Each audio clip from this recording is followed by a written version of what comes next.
it's Friday, you ain't got no job, and you ain't got shit to do.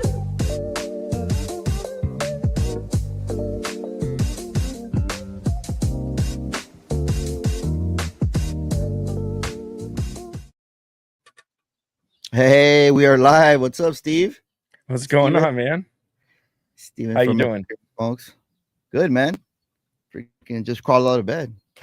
Yeah, I mean, same 15 minutes ago. We got Benito in the house already. He's an early bird. Nice. Hey, Ben. What's going on, man? Yeah, actually, it just stopped raining here. I don't know if it's the same for you. Oh, no, it's still raining. Oh, really? Okay. Yeah. So probably the cloud probably drifted from my place to your place, so because we're pretty close by. Take that shit back. Yeah. So welcome everybody that's joining. Today we're gonna reveal the results to the Saka sampler, and I actually have the had it. So basically, I started smoking this Saka sampler that's comprised of all sobremesa brulee cigars, the OG, the 6x52s. Saka thought it would be fun to rebrand the cigars and just label them STFU exclamation marks, which doesn't stand for what you think it does. It stands for smoke them for yourself. Because sure it doesn't. yeah. He's got a lot of double meanings in this project of his, let me tell you. So he decided to bring out the sampler because people kept saying that these were intentionally artificially sweetened tips, but he argues they're not. So he put it out there so that you can try them out, smoke them for yourself. There's 5 cigars in the sampler. One is double sweetened. 2 of them are single sweet, or a little bit sweet, and then one is the 2 are the natural ones. So after you smoke them, and these were released in 2020, actually during the pandemic. But I just picked them up last year, so they already had 4 years of age, and they smoked marvelously. I gave one to Steven during my Christmas holiday giveaway, so he can help me with that. So then Saka released them early in 2020. He released the results later on in 2020, like October. And I found the video, so we're gonna play it later. But let's get into the cigar that we're gonna smoke. It's a Barber pull. Yeah, man. Should I go over the specifics? Yeah. Go ahead. All right, there she is. So Hugo and I picked this up at an event in Fullerton, California, and the Tributary Cigars was there, and this was their event offering. So this is a barber pole called the Jenn Dawn. It is a box press barber pole with a sweet tip. The dimensions are 5x52. The wrapper has 5 years of age. The binder has 8 years of age. And the wrapper combination is Ecuador Habano 2000 and Connecticut. So they explain that they are doing this Connecticut on the outside to give it a creamy texture, and then the Habano seed wrapper to add some smoothness and balance. In the filler, they added Criollo 98, and the origin of this is from the Dominican Republic. So the profile is reported to be kind of somewhere in the medium to full. But it'll be interesting because I don't really smoke stuff with a sweetened tip, but since we're talking about it with the Saka sampler, that adds a little layer for us. Right. And does this have a sweetened tip? This is sweetened tip. So it does. Okay. So for that reason, I was going to ask you, if you straight cut these, then there's no tip, right? But if you punch cut them, then you get to taste the sweet tip. I actually straight cut it because I forgot, and it's still sweet. It's still sweet. Yeah. So it's probably like the whole shoulder area, right? I guess. I brought my punch, and I haven't been using a punch as much, but I brought mine today just for this. Well, maybe I should have a working lighter in my arsenal. There we go. The one I didn't want to buy, but I was forced to, kind of. Oh yeah, it's really. What's that? Yeah, you really get a lot of that sweet flavor on the tip, right? Yeah. Take our foot band off.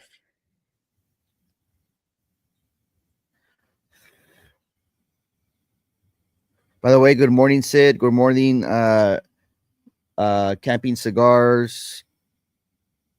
Good morning. We'll go through the comments in a bit. What's up, Cigar Apostle on Instagram? Did you watch the Bandit guys last night? Yeah, I did. You?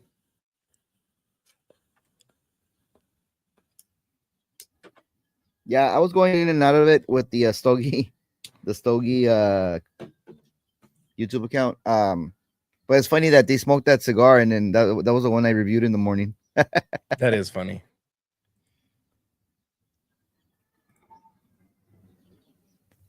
Oh, hey, good morning, Billy. Cherry Cherry Cigars is actually here for I guess if we have any questions, which I think there's a question here already. Let's see. Is there type of sweet like glue can be sweet, honey sweet, or artificial? All would be counted sweet, right? Big difference is artificial or natural. Okay, so I can kind of answer a part of that question because this sweetened tip tastes like honey to me, not like Splenda, not like Splenda, which the what do you call it, the sober mesa kind of tastes like Splenda to me. I've had one acid in my life, and that thing is all Splenda, sativa, whatever you call that thing. Like, I don't like artificial sweeteners. I feel that artificial sweeteners actually harm you because they're made in a lab. I don't know. You might know more about that, but I'd rather just have like raw sugar. That's what I use all the time. Yeah, I don't think there's anybody that can tell you that they know long term about the breakdown molecules that come from those. You can talk about them being essentially inert as they pass through the body, but chemical reactions under the acids that we have in our body, it'd be a kind of a stretch to say that there's no chemical reaction that happens to those fake molecules. One thing that you know is that if you drink a lot of Coca-Cola or soda, it all becomes jelly in your stomach. and it clogs you up. I don't know. I saw an experiment one time where they pour the Coke and they leave it over a few days, right? And it's like in this petri dish, and it just becomes like jellified or whatever. Oh wow. So he's saying that the V-cut was the best one for this one, but I didn't read that early enough, and I don't really mess with V-cuts, but it's working fine. I mean, the draw's fine. But how's it for you, Steven? Yeah, I'm actually glad I did a punch on this just because I like a little bit more resistance in the draw. And so, even with this size of a punch, kind of a smaller, I think this might be an 11 millimeter. The draw is okay. Okay, nice. Like it's got enough of the resistance that I'm looking for. I think if I straight cut it, for those who might like it more open, that would be good for them. So yeah, you can kind of choose your own draw. And just to piggyback, what's up, Luis Toro on Instagram? Good morning, brother.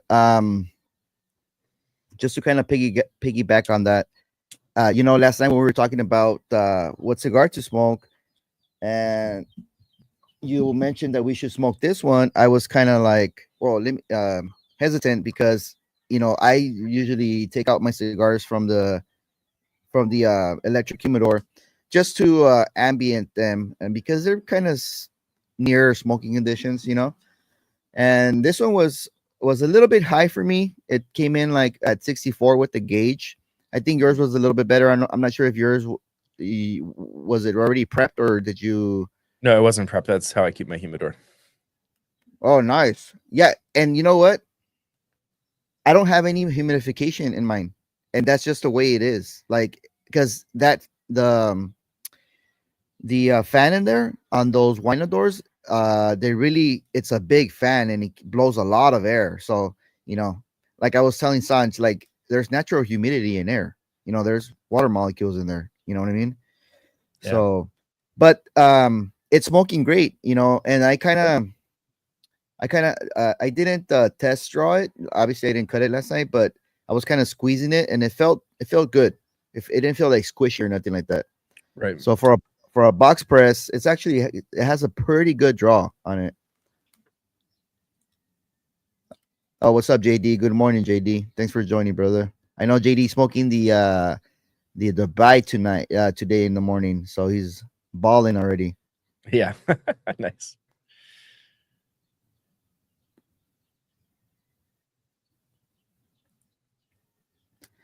JD is also saying that the brulee has an artificial taste for him. Yep, it certainly does. Yeah, so that's what I was thinking, Ben. So I don't know. Maybe Billy can actually answer the question you had for these. What type of actual artificial is used for this one? Straight cuts for the win. Yeah. How's the right off the bat? What are you getting on this cigar? So it's pretty nutty. So a bit of cedar on the retro. Get a lot of that sweetness off the cap. It's got a thick smoke texture, kind of sits on the palate nicely.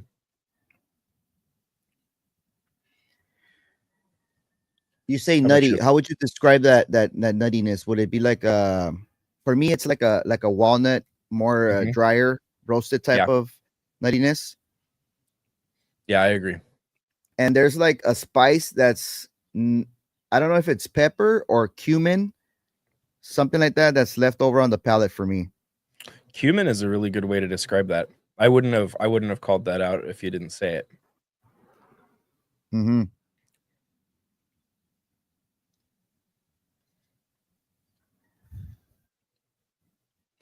The retrohale is super approachable.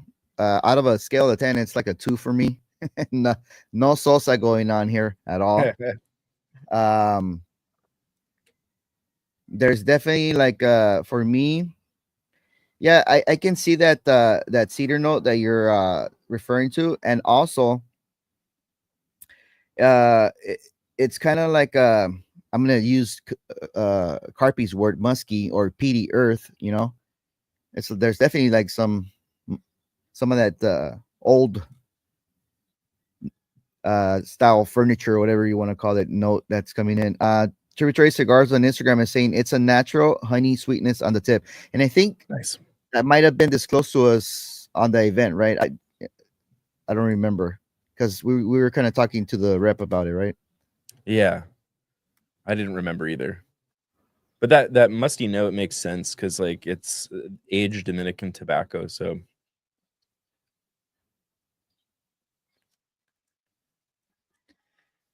All right, it's picking up in intensity on the retrohale for me, but we'll see how it progresses. But that's just at startup. I mean, it's pretty good at startup. It starts off not very non-offensive. Yeah, nice and creamy.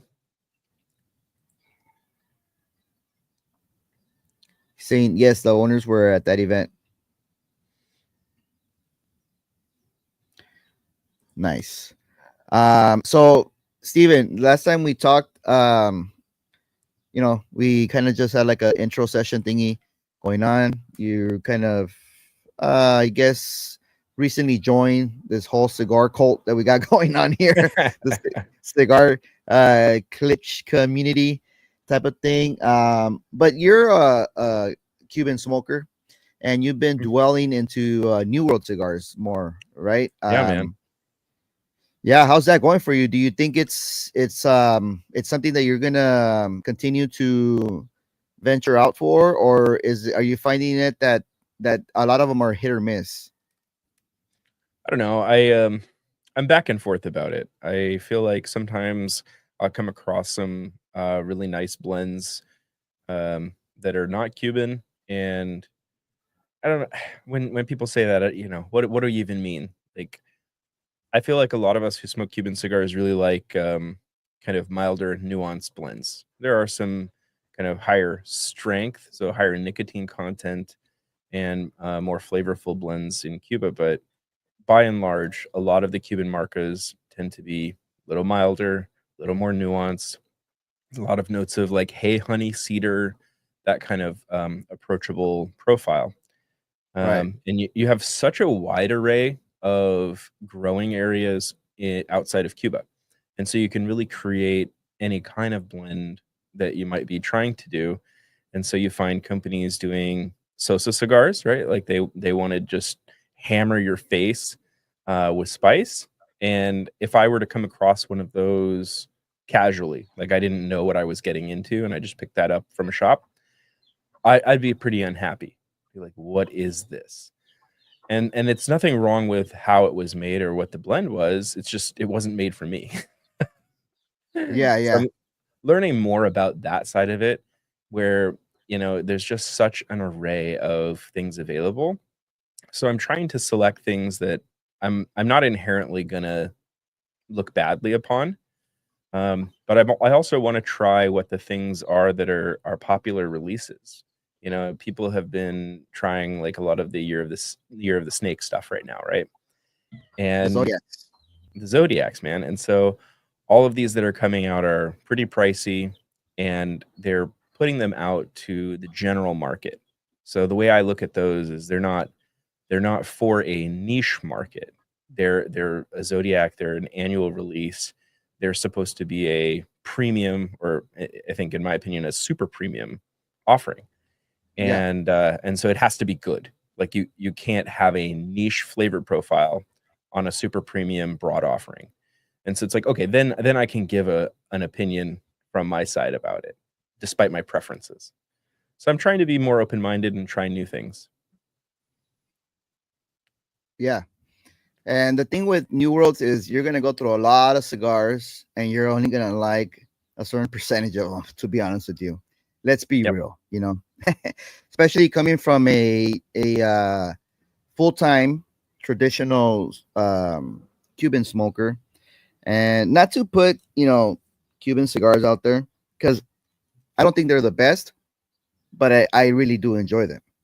Yeah. And I really do think that they offer a different profile than the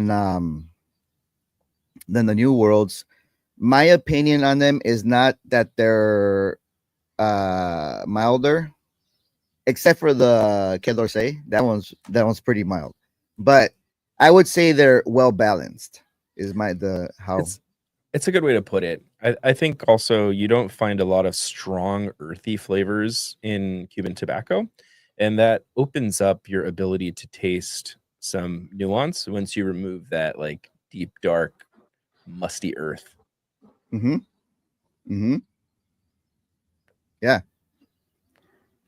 So yeah, so I mean, there's some great New World cigars out there, and I myself, I've only been smoking cigars for it's gonna be 5 years in April, and obviously, I started smoking, all the traditional olivas, which I still do. I still enjoy a lot of the olivas, um, Rocky Patels.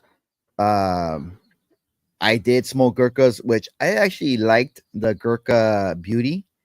Mhm. And it's a Connecticut wrapper cigar. I haven't revisited that cigar in a while. That's one thing that I'm doing right now. I'm, smoking cigars that I used to enjoy when I barely started smoking, got into the hobby. Um, and some of them I find them very offensive now. So Eh, yeah, it's pretty neat to go back and explore what you used to smoke and be like, what the heck was I thinking? Or okay, this is a decent cigar. You know what I mean? I laugh because when we say something like, "Oh, I used to smoke Gurkha," it's like saying, I used to have a drug problem or something. I used to smoke Gurkhas, and I'm not afraid to say. Loud and proud. Oh man, what's up, Blazing Bull and our brother Sosa? Smokes with Sosa is in the house. Buzz Donald, my boy, what's up, man? Go ahead, Steven. Oh yeah. So for those who are asking what it is, this is the Jenn Dawn, JENNDAWN, Jenn Dawn, 2 words, 5x52 box press barber pole with a sweetened tip. It's a Dominican aged barber pole. Yeah, and it's pretty good to start off. Yeah, I'm not mad at it. Not mad at it at all. What's up, JB?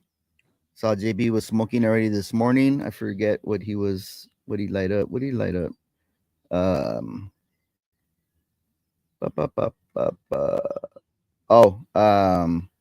Fuente, looks like a sun-grown, maybe. Like those are good. Yeah, man. The Fuente sun-grown, like that Rosado sun-grown, is absolutely one of my favorites.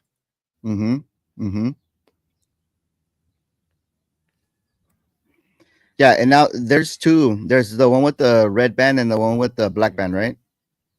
Yeah, I like that. The one with the I think it's like more gold on the band. Gold on the band? Yeah. I don't know. Honestly, I really do get confused on on all the Fuente lines. There's just so many. You know what I mean? Yeah, and the Rosado sun-grown has like almost every ring gauge size. Like you can choose anything. Yeah, exactly. Yeah, I mean, I generally, I'm not a Fuente bandwagon or fanboy, whatever you want to call it. I do enjoy the cigars. And I don't know. I mean, I would rather pick up a traditional Fuente sun-grown or even like a Don Carlos Belicoso over like one of their expensive opuses a lot of the times, man, because I don't know, man. It's just that I don't know if it's that a lot of the opus blends were, I'm assuming they're blended for a certain palate, and that's not mine. That's fair. I mean, not every brand is for everybody. Yeah. But this Dubai one's supposed to be a banger, right? I hear Everybody says. Yeah, I need to get my hands on one of those. So Tributary Cigars on Instagram is saying the Jenn Dawn is dedicated to our beloved friend Jennifer Dawn, who passed away last year unexpected. Her favorite color was the rose gold. Oh, condolences to you guys. And Forest Green. What's up, Dr. Cockrow and Gabriel Hologram? What's up, brother? Good morning.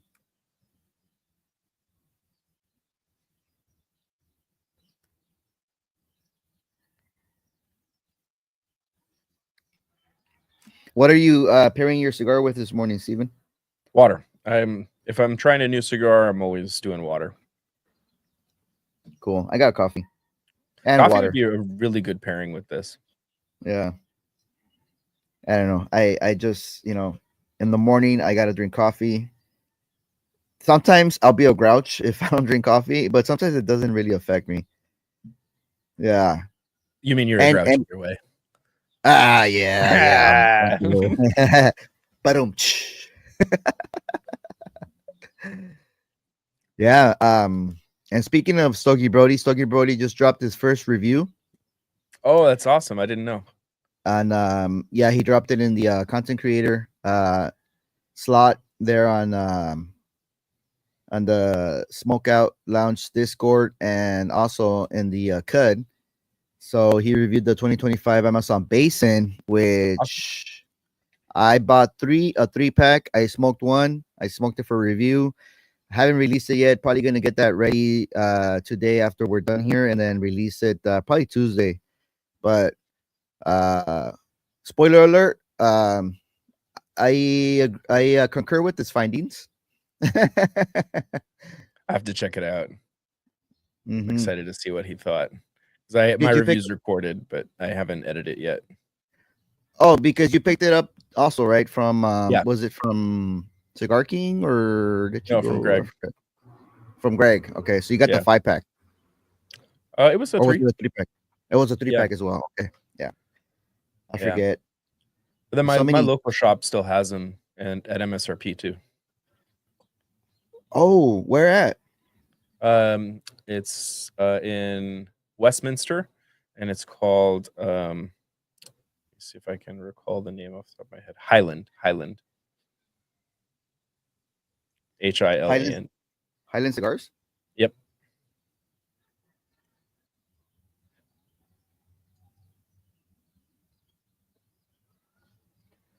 Yeah, they're especially like if you're looking for any Fuente stuff as well, their stock is always on point. Nice. And they only got one box, or? That's what I thought, but I've gone twice in 2 weeks, and it wasn't the same box because it was a full box this time, and the time before it was like a half a box. So they have more. They just put out one. Nice. I need to revisit. Smoke another one real quick, so just to make sure it's it's consistent. You know what I mean? Because sometimes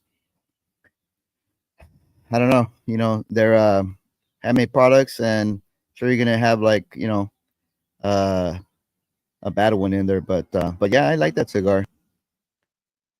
Yeah, I thought it was all right. I didn't really find that it was like amazing, like some people were saying, but I got a couple more to try and see if my opinion changes. Yeah, and that's a really to be honest with you, it's a really unique profile, Steven.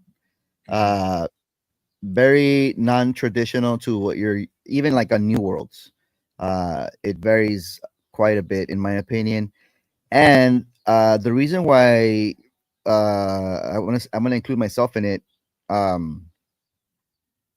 we're probably gonna have a higher rating if we like it, or better things to say, is because we're comparing it to the 2024 release, which was okay, but this one is a lot better. So I smoked the 2024 regular añejo, and then I smoked the extra añejo like 2 days later. Right? It's the same blend, the same cigar, except for the tobaccos in the extra añejo are aged for an additional, I think, 2 years. And if anybody in the comments, if I'm wrong, correct me, please. And they're fermented in the palm tree leaves or the shells from the seeds or something like that. So it's got like a special taste to it, which is the funkiness you get. But yeah, that's why a lot of people are probably going to say that it's really good, because the 2024 was okay. Gotcha. This was my first basin actually. So I never had it before. And my buddy Sonny had given me one of the old añejos to try. And I held on to that añejo for a couple months, and I was like, then hearing about the 2025 release, I was like, maybe I'll wait. Maybe I'll try the 2025 release first, so I know what the baseline is. And then try the añejo, and then maybe go back to the new release. Yeah. So you have it, or you can acquire it. Yeah, I have it. One of my cigar club buddies, Sonny, shout out to Sonny if he's watching, gave it to me, and dude's got some cool stash that he brings for me sometimes, and it's much appreciate. Sonny's one of the guys I met at 888, right? You met Sonny, yeah. Yeah, he's a cool dude. Oh yeah, all the buddies that I met that day. I mean, I don't think I've ever met like a friend of a friend in the cigar community that's like not cool. That's true.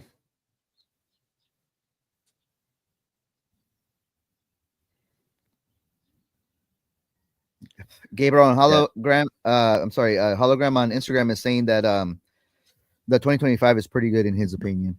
So he smoked it already, I guess. Well, I'm sorry, what were you gonna say? Oh, I was reading Camping's comment that he also didn't care for the 2024 basin, which is, from what I'm hearing, the kind of consensus. Yeah. Shout out to Westminster, Little Saigon, best Vietnamese food. that true? I haven't been there in a while. Yeah, pretty good. Okay, Yeah, good food. awesome. I gotta go try it out.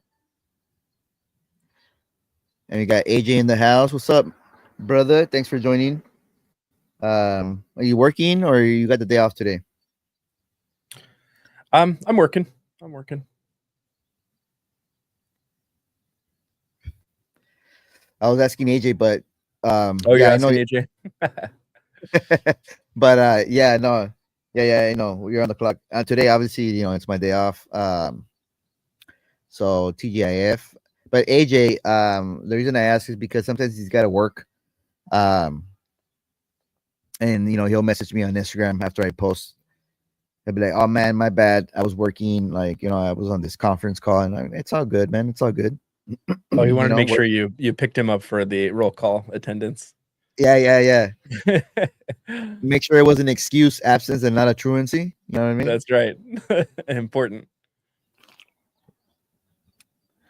All right. Tributary Cigars on Instagram is saying we actually have our official Tributary cigar releasing May 2025 and will be on the cover of Enthusiast Report magazine. You guys will love it. Is that the magazine that was present at the event? Yeah, That's the one. Yep. All right.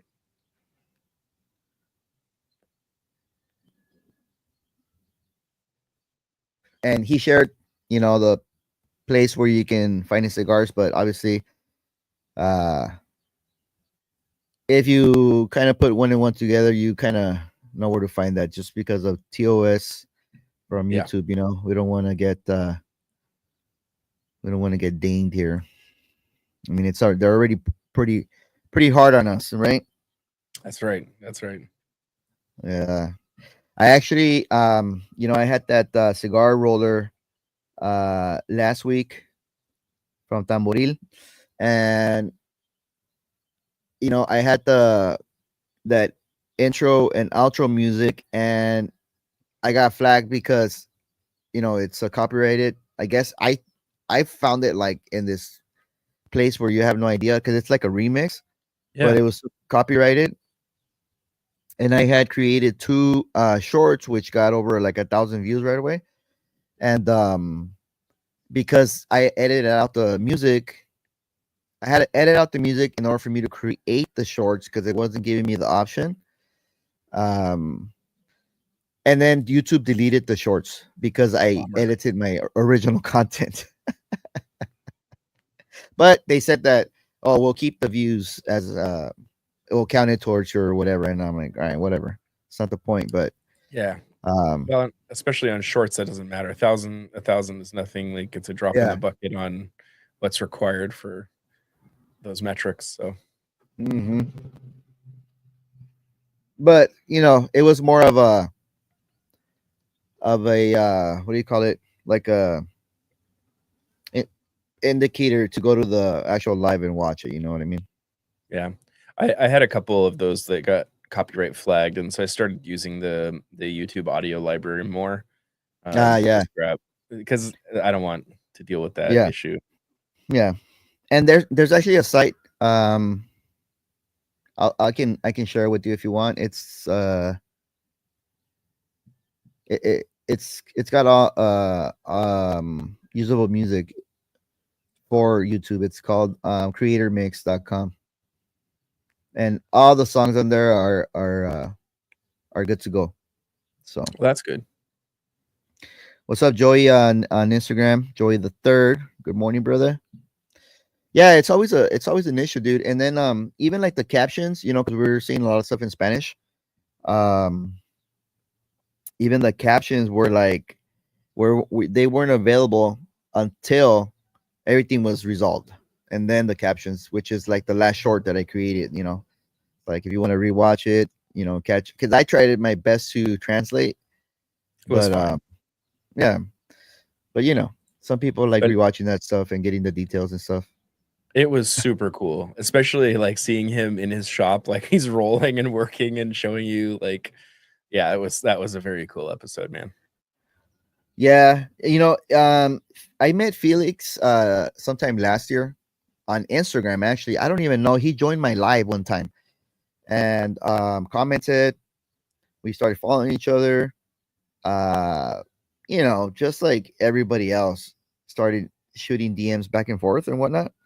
And yeah, we became cool friends. And then we actually used to go live on Instagram a lot before, but then his account got hacked. Oh, So yeah, so he wasn't able to do that anymore. And I don't think he, you know, he's like, I want to say like a Theo, like he doesn't want to mess with that no more, you know. sure. It's not his But priority, I think. yeah, but you know, because he makes the artistic Salomons, you know, somebody had asked me for his number, so I got his number, and I you know, we keep in touch through WhatsApp. Good. That's good. You getting any change in the flavor profile? I'm getting a little like leather.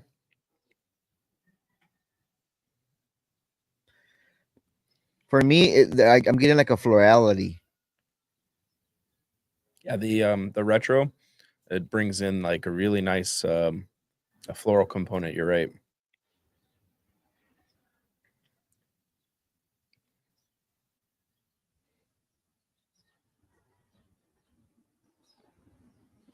Yeah, more floral and like some type of like a bright cedar zestiness for me. And then there's a little bit more sting, maybe like a white pepper. It's not very aggressive.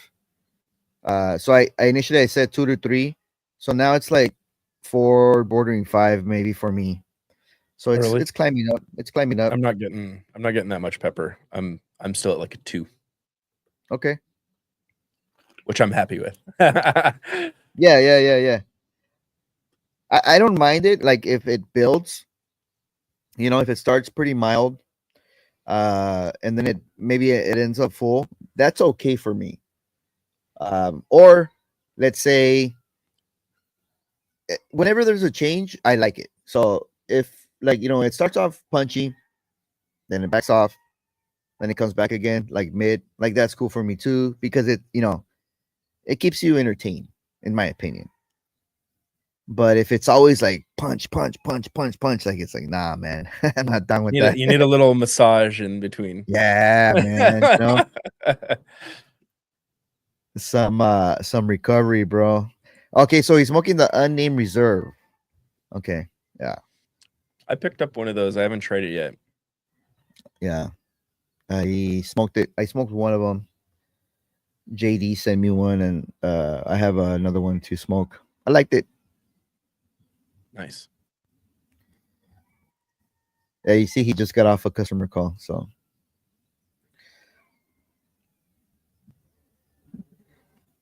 let's see. All right. So we got hologram on YouTube now. Oh, correction. It's 2021, 2020. Yeah, exactly. So I think those were sitting for like 5 years, right? And you can tell because they're pretty smooth. I like it. Nice. Teto Lazaro on Instagram. What's up? Good morning, bro. I just can't wait till StreamYard syncs the comments over from Instagram, bro. Like, such a pain in the butt. Like, I don't even know why they haven't done it.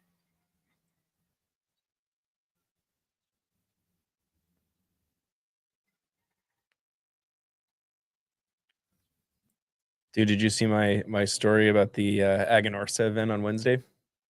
Yeah. Yeah, that was super fun. That was my first time ever doing a fumas tasting. Have you ever done something like that? Where you just like No. try the individual leaf? Nope. Oh man, that was cool.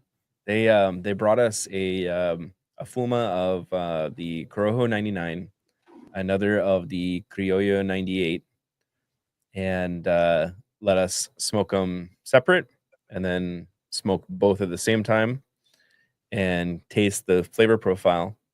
And then you got an event cigar, which I actually brought to show you my haul from the event. Oh, So I nice. got a little package from them. And the event cigar blend was a combination of the two fumas you just smoked. So you got to like kind of put the picture all together of like how a master blender tastes and gets an idea of what the blend it will taste like, and then actually taste the thing. That was super cool. I had a great time.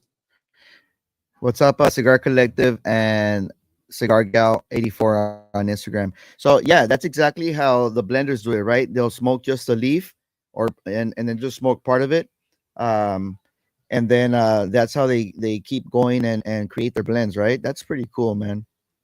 Yeah, it was really fun to do that. And then they had some cool cigars to choose from. They had the, of course, Guardian of the Farm Night Watch, and then they had the old one, the Selección de Warped, which was the kind of original Guardian of the Farm. So that's the blue one. And then they had what they call the Corona Arsenio, but it's like basically a Lonsdale. Oh, which nice. Is what Arsenio used to smoke himself. Okay. And then I also picked up the Anniversario Connecticut as well. I smoked that one on a live one day here. It was a box press Lancero. Really good cigar, man. Nice. Yeah, I'm excited. I haven't tried any of these except for, of course, I tried the event cigar at the event, and it was a cool experience. What's up? Good morning, brother Sal. Smoking the Atabase Spiritus, great cigar. Like that cigar. That's so far it's my second favorite Vitola of the Atabase. Let me know if it's better, JD. I just fixed the gain on it. And good morning, DC Sips and Sticks. Cigar Gallon 84 saying happy Friday, guys. Puff that smoke. Arsenio made my list for 2024. Nice. That's Cigar good to know. Gal. Let me just ask you real quick. Cigar Gal, are you also on YouTube or just on Instagram? I think she's a recent I guess follower, I don't know, on Instagram. So I don't know if she translates over to YouTube, but I follow her back. Go ahead. Sorry. Oh no, I was just saying that's good to know about the Arsenio because I haven't tried it yet. So excited to give that one a go. Yeah. I hear mixed things about that one. I know a few guys that really liked it and others that were like, eh. She says, yeah, she's on YouTube. All right, well, check out your content. So maybe it's the same handle. I don't know. Cigar Gal 84. But I was gonna say something right now. Actually, I was gonna show AJ's comment that he did the same Aganorsa event at his local shop. So you mentioned Guardian of the Farm. That's warped. So the warped, Guardian of the Farm was the number 8 Cigar Aficionado top for whatever year that came out. It's been some years, and it is from the leaf is from Aganorsa. It was a partnership between Kyle Gellis of Warped and Aganorsa. And it's got that's the one that has the like a bulldog on it or something like that. Yeah, man. Because the I guess the way that the story goes is that they had bulldogs guarding the farm, so it was an homage to the bulldogs. Ah, okay. That's funny. My ash just fell on this cigar. It was just right before the midpoint, so great construction. The burn line is awesome. I didn't check the RH this morning, but I'm assuming it dropped a little bit. Last night it was at 64. Let's say it was at 62, maybe 63. Probably. I'm not sure.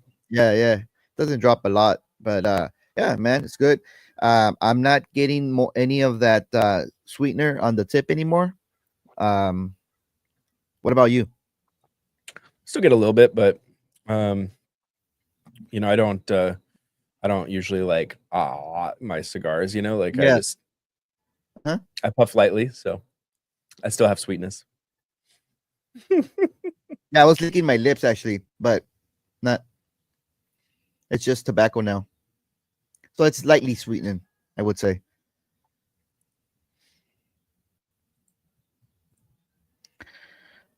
Billy Butler saying, thanks for reviewing the Jenn Dawn Box Press Sweet Tip by Territory Cigars. You're welcome, brother. Absolutely. Thanks for having it. And again, it's a small boutique brand, is it? Is it a boutique? Or I mean, that's my understanding. okay. All right. So have you followed up on that whole on that whole what do you call it, the premium cigar thing and all that stuff? AB 3218. So I actually reached back out to the CRA, and they still haven't emailed me back. I emailed them again a few days ago just as like a, hey, don't forget. Uh-huh. Okay. But other than that, I'm not really aware of any changes. Yeah, I did see there was an update on what they're actually calling premium. Did you see that? No, tell me about it. Well, I actually really don't know, but I can look it up real quick. And it's about the FDA.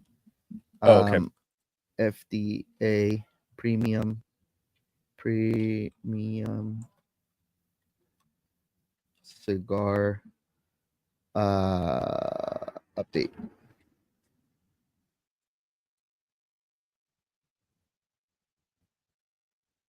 Yeah, so it was June.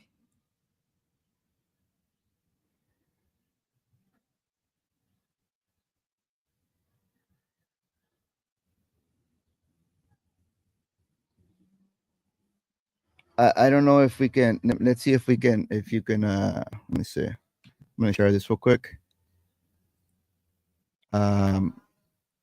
Oops, wrong button. Share screen.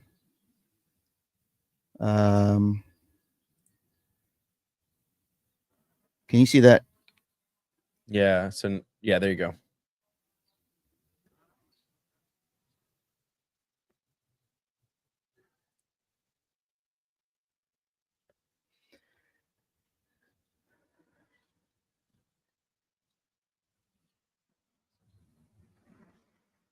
So see if you can make some sense out of that. I think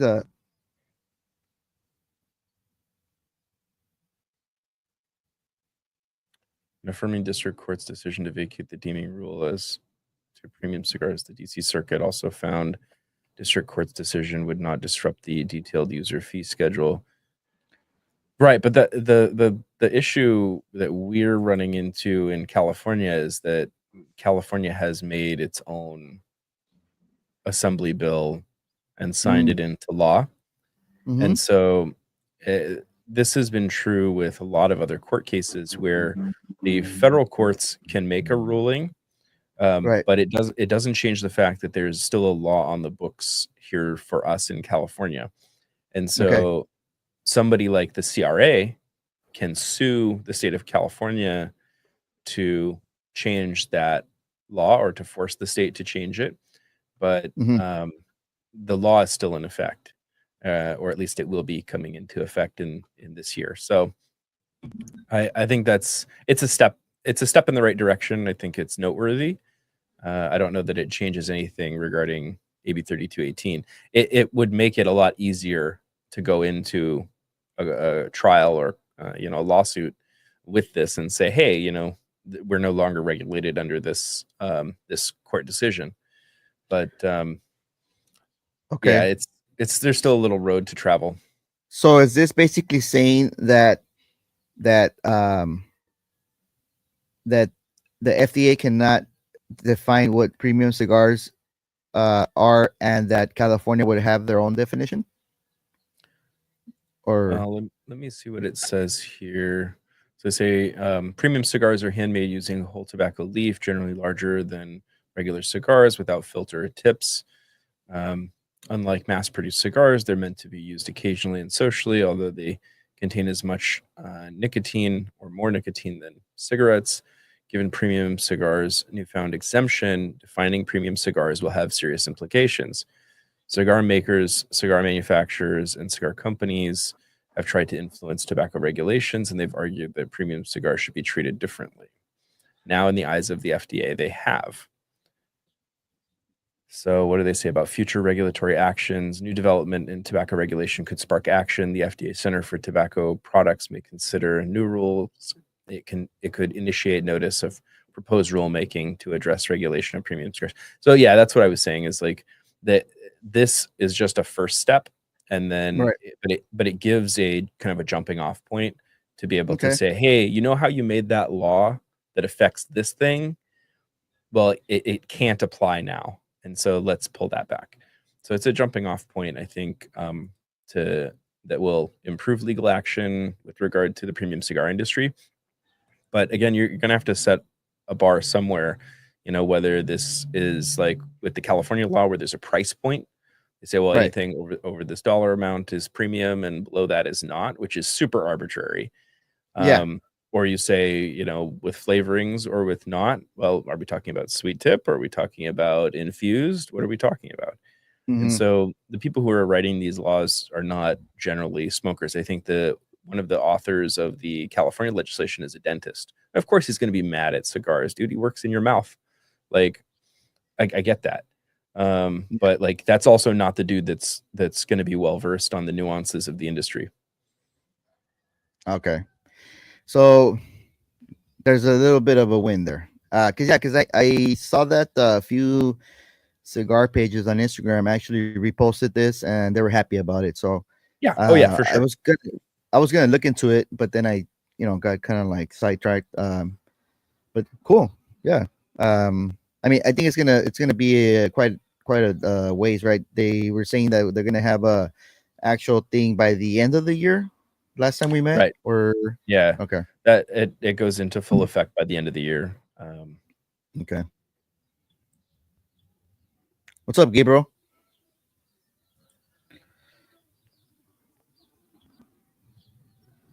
Rare rainy day. Yep, it's a rare rainy day, but I'm enjoying it. It's actually not that cold. I don't even have my heater on, and you know, there's air circulating through here, through where I'm at, so it's nice. You know, sweater and my outdoor pants and my fleece fluffy line Crocs this morning. Nice. Yeah, I got my heater going out here, so I was looking to see if it's still on. So Cigar Gallon on Instagram said there is a win, but I bet the FDA will come back with new rules to try to circumvent this ruling. Well, the FDA will have trouble because the FDA is not really a regulatory institution in that way. And so the issue, and I think why this has come about, is the data so far as I've seen it doesn't support that there's the same types of risk. There's inherent risk with whatever we do in life, and there is risk up to a point with smoke exposure. And so I think even the FDA article that came out some years ago that pooled the data about like cancer risk, heart disease risk, and all of that was showing that below a certain threshold, so the threshold that they calculated was in the range of 1 to 2 cigars per day, it didn't have a statistically significant increase in risks. It had increased risk. So like you can't say that there's no risk, but the level of increased risk from exposure was not statistically significant. And so at that usage, 1 to 2 a day. And so that's kind of where they had a big trouble arguing that in court, because it's like your own, you know, grouping of evidence that you published also says that there was not a statistically significant risk. So how will you impose the same, you know, definitions or regulation? Exactly. Yeah. And that's a good topic there, because a lot of people ask that question, right? And I think they're pondering that to themselves, like when they're trying to decide how many cigars a day to smoke is okay, right? Yeah. I mean, like the Cigars Daily, you know, Tim has talked about this a lot, and he talks about kind of mitigating other risks in his life, right? He's very active, he exercises, he takes care of himself. And so if this is his one vice, like, he understands the risk. Yeah. Billy Butler saying small boutique cigar that's growing fast. Well, actually he said that they just launched last year in October, so we're the pioneers. We're the pioneers smoking the cigar live. Copy and paste into ChatGPT. I'm traumatized with ChatGPT, bro. Like, these guys on the Stogie, like, they always use ChatGPT to, like, come up with like episode topics or whatever. I'm like, I haven't got on that train yet, bro. I really, yeah, I mean, there's a lot of interesting applications. That AI music thing was pretty funny. I was laughing so hard when Hound Dog posted that at the end of his video a couple times, Cigar. Man. He's a fool, man. He's a fool. What's up, Viero's Built on Instagram? Good morning, brother. And Cigar Gal 84 saying they failed to do proper research. No surprise there.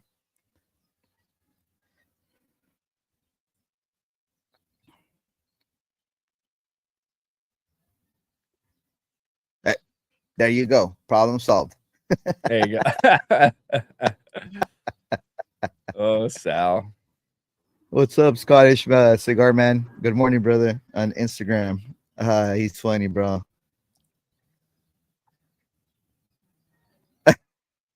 And the spiritus that he's smoking, that Sal's smoking, is the large Vitola, right? I'm thinking of the right one. It's the Lancero. Yeah, so I can picture Sal like saying that, smoking a fucking 7-inch cigar. Yeah, exactly.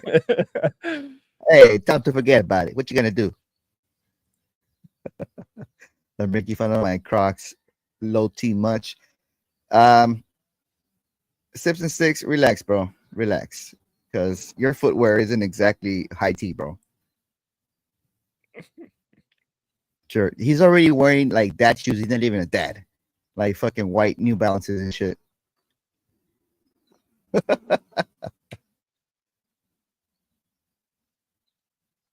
Exactly.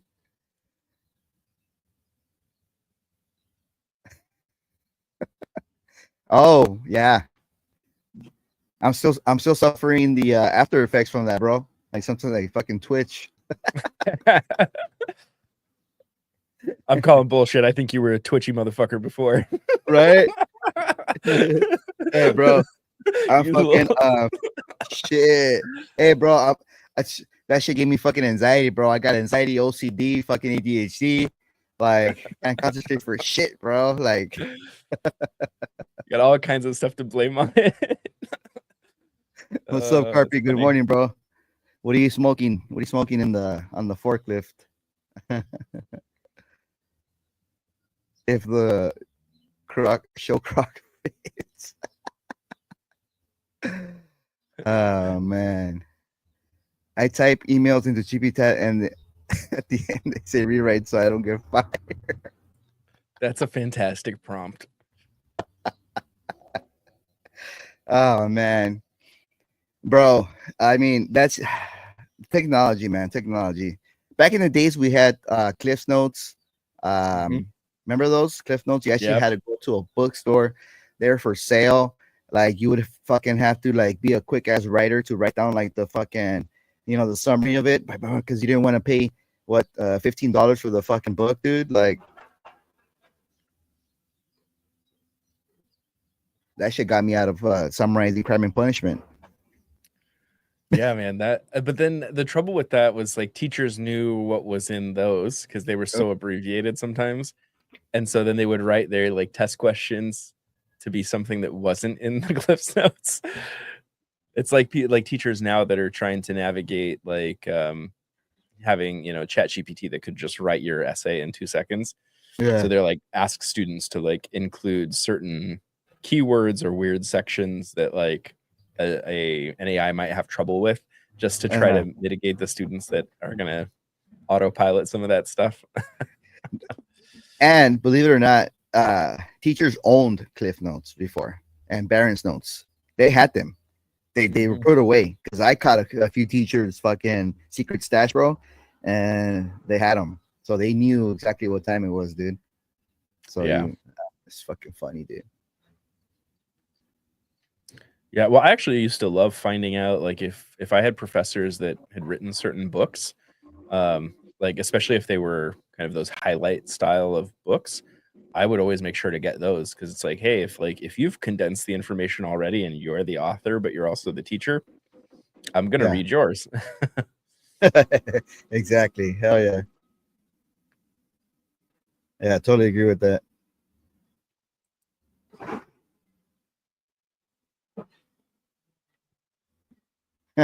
Kohan. Yeah, I go hard with Kohan for work, bro. dude, that whole series where they did the partnership with Nike, building the soles and like those flexible uppers from Kohan. I like them. I used to wear them all the time. I don't blame you. Oh shit! The higher the sock, the downer the fool. There you go. That shit's funny, dude. Higher the sock. Yes. Yeah. Other than the sobremesa brulee that was in that pack, have you smoked anything else? What do you mean? From when? The pack I gave you. Oh, from that pack? No, I think all of it's still sitting in the humidor. Okay. Are you excited to smoke any of the cigars? Yeah, I was thinking about smoking that Lambert Ocean Breeze. Okay. What else would I put on my list? I mean, of course, the Bull. Like, I've still never had an Andalusian Bull, so that's on the list. I'll do a review for that. You have to do a review on the Bull. Yeah, everybody has to have one. Everybody, it's a staple in the fucking cigar community, bro. Like, yeah, you don't have you even have a channel. Are you even a fucking cigar reviewer, content creator / fucking media asset? Like, you know what I mean? I haven't earned my Bull badge yet. Shit, bro. What's up, Johnny Slim on Instagram? Good morning, bro. Puro Michoacan. Who says that shit all the time? Yeah. So, will that be your first Lampert, or do you have other Lamperts? Yeah, actually, Oscar, we did a little trade, and he gave me I think it was the 2023 Limitada, the one that they just okay, yeah. So, yeah. So, yeah, I've got some other stuff, but because he really is like holding my hand through the trying of a lot of like the Atabey, Byron, Lampert stuff because he's a big fan. So yeah, and he was telling me that he's got like, I think, pretty much every cigar in their lineup. So that's pretty cool. Yeah, who's going hard, man?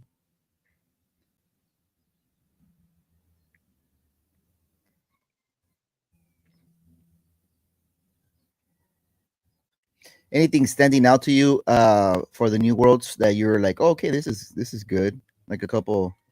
Yeah, man. Cigars. I don't want to give too much away, but like I was cranking out some reviews this week, and the new Davidoff Winston Churchill 2025 LE. I think I really enjoyed that cigar. Mm-hmm. I mean, it's not a cheap date, but it's good. And you're one of the few that have. I think most of the people that have smoked it are saying that that cigar should stay in the box for a year. You know, I'll give you my opinion on that. I heard that from Carpi recently, and I was gonna put it away based on that recommendation, and I thought about it. I said, you know what? Where did I see this cigar? I saw this cigar at a cigar lounge, and if I'm at a lounge buying a nice stick like that, am I thinking about aging or setting it down?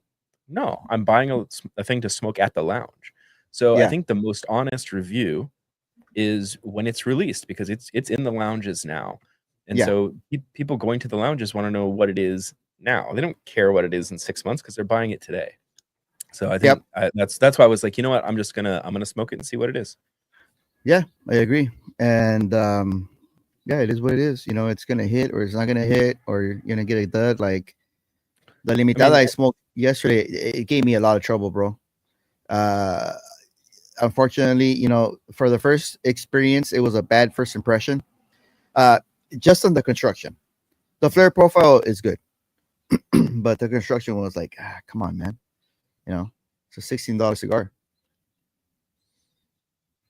Yeah. Well, and that's my other thing about these. A lot of the, especially like a Davidoff, Plasencia, limitadas, is like their price points are really high, so it has to be good. You've pushed out a product, like it's not up to me to do something with it.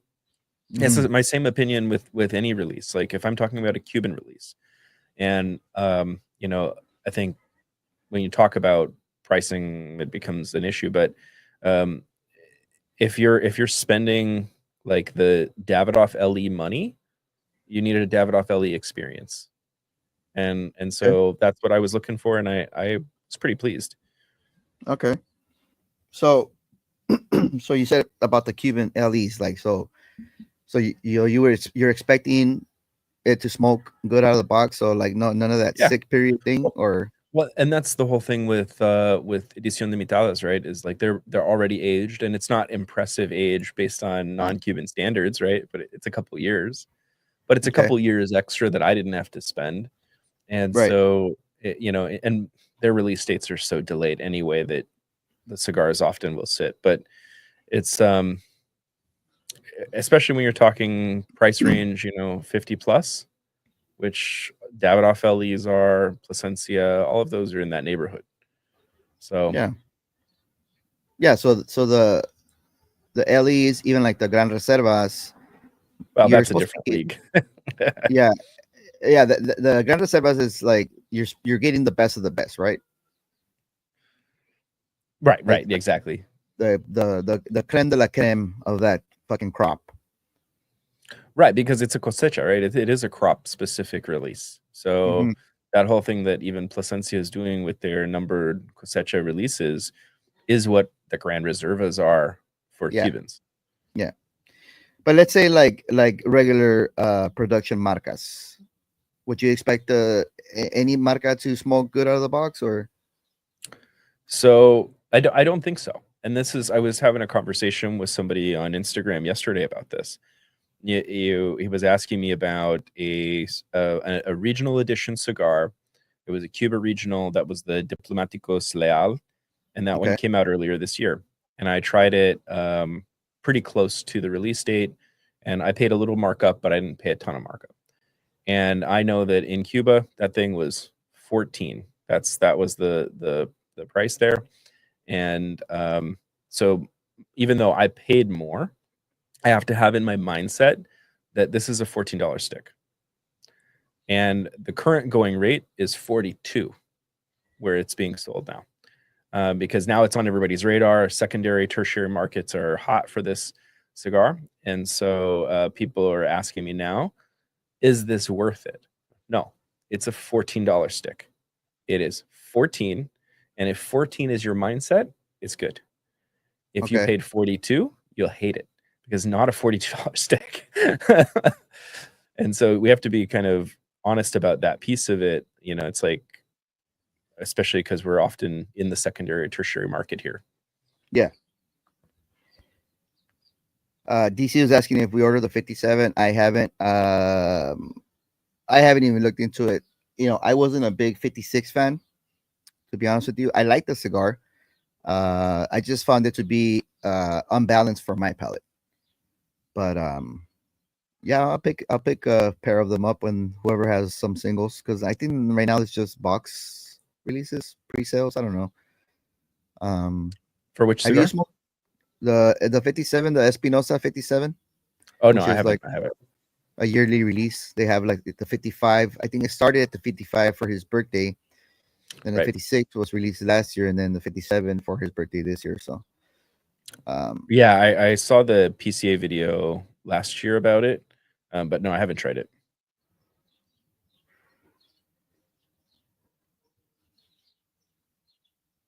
You gonna try to go to PCA this year? That was the plan, but now with the whole wedding thing, Oh yeah, that's out of the budget. And then we have other trips coming up. Have another wedding in the fall to attend. We gotta hit Guadalajara at least one more time to go take care of some venue stuff. We're doing Tennessee next weekend.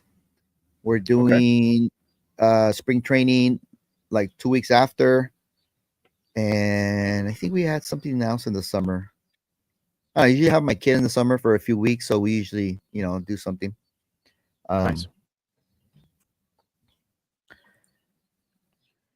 Yeah, I just applied for my media pass for PCA, so I'm excited. So is it still like free for media, or how does that work? Yeah. Yep. So you have to apply for it. You just apply. You have to link your social media accounts and stuff, and they look at you and Oh, okay. make sure it's not like you got two subscribers or something. Well, I got 5. Does that count? Yeah, I think you're okay with 5. Actually 10. There's 10 watching us, so There you go. half of them might be yours. I don't know. Half of them, like the tributary team, they decided to log in. The Atabey Black, bro, you have to get the Atabey Black. You have to try it. Did you get that cigar, Steve? Did you? Dude, so I asked Oscar about that, and he liked the Byron better, and so that's what I got in trade. I didn't get any Atabey Blacks, and I've never had one. So One thing I gotta say is don't go based on people. Just get it. Just if even if he had them and he wasn't willing to trade, like who am I to say like, gotta give me that, like.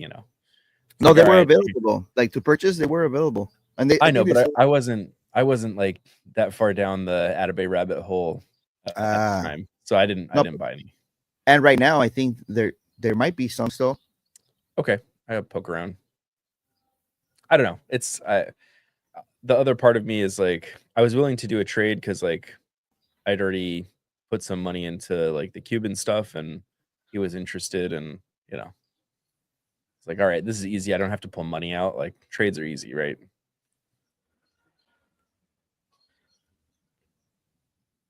Huge preview difference.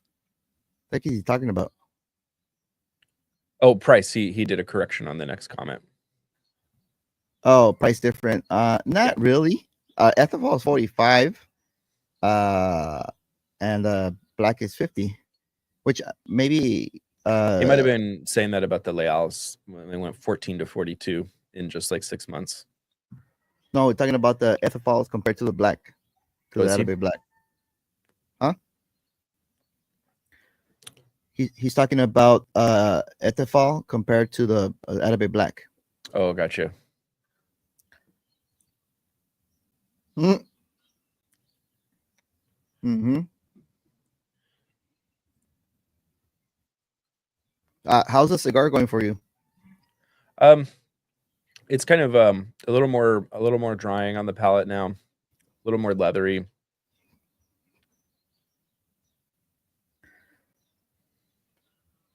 More cedary than floral on the retro. A little more spice on the palate. That white pepper kind of is now up to where you were before, kind of around a 4.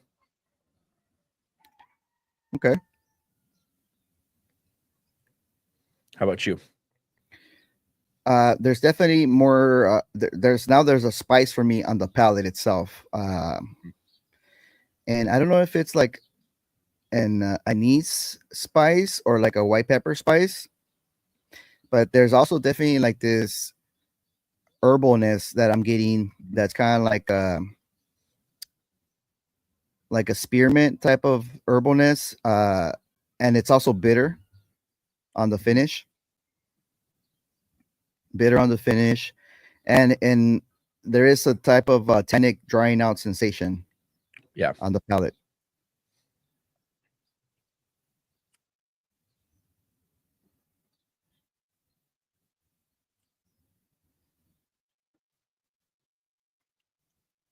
On the retro, the sting decreased for me. It's back down to like a 1 or 2, and that spice is probably like a white pepper spice for sure, because it's very non-aggressive. Some floralness, and I'm getting back that vintage note also. Some musty. Yeah, musty, peaty, whatever it is. Fucking what's that word that you can describe? Oh, non-nino. What is that? Non-nino, like the way, like the scent that old people have. Mm.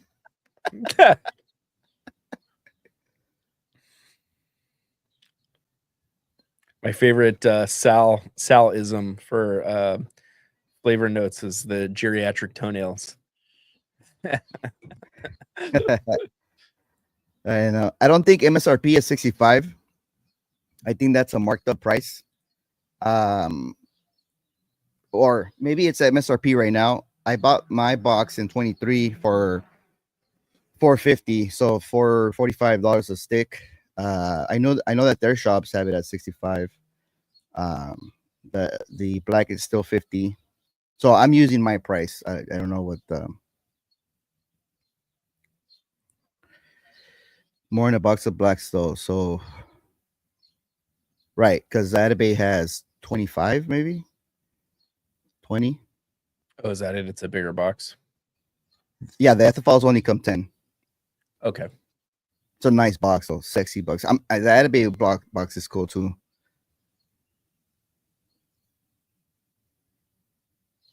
Yeah, and I think DC bought it at that overseas market, and he paid close to $3 for it, something like that. I don't know. Which is why we were saying that it was fake. Oh well.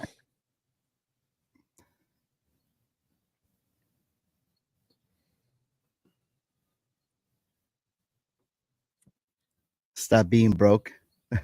Stop being broke.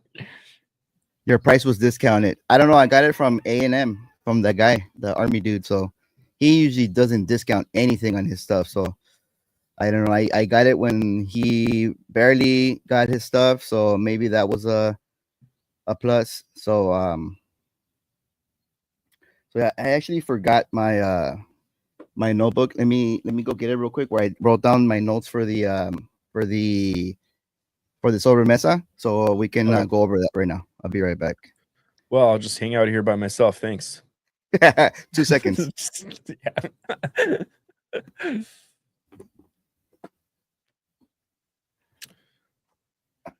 Stop being broke. I mean, cigars are #1 risk factor for being broke, I think.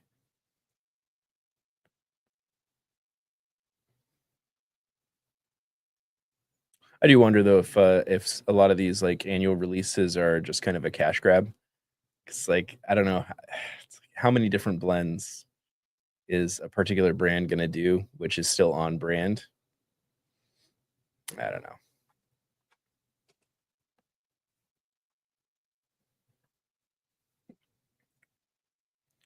Getting down to the nubby. Beep, beep, beep. What's up? What's up? All right, so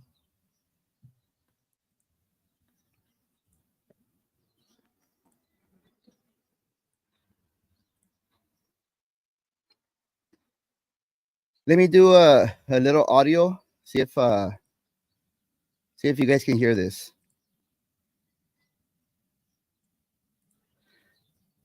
Were you guys able to hear that? Were you able to hear that, Steve? No. You're not. Okay. I got the volume all the way up. Sometimes when you do this share screen, it doesn't translate the audio for some reason.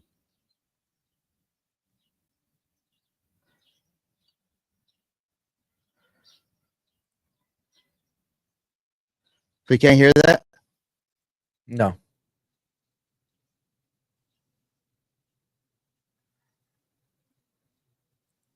You can't hear that? I don't hear anything. You don't hear anything? No, I hear Yeah, you. I was afraid that was going to happen. I don't know why.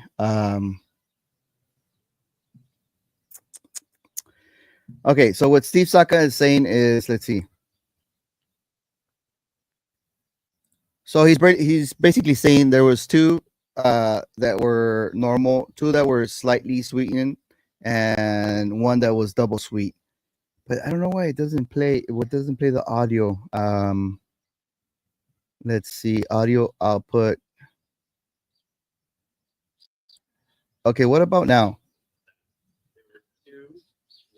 Can you hear that? Yeah. Okay. It's not real loud, but it's fine. Almost everybody got the double sweet application level.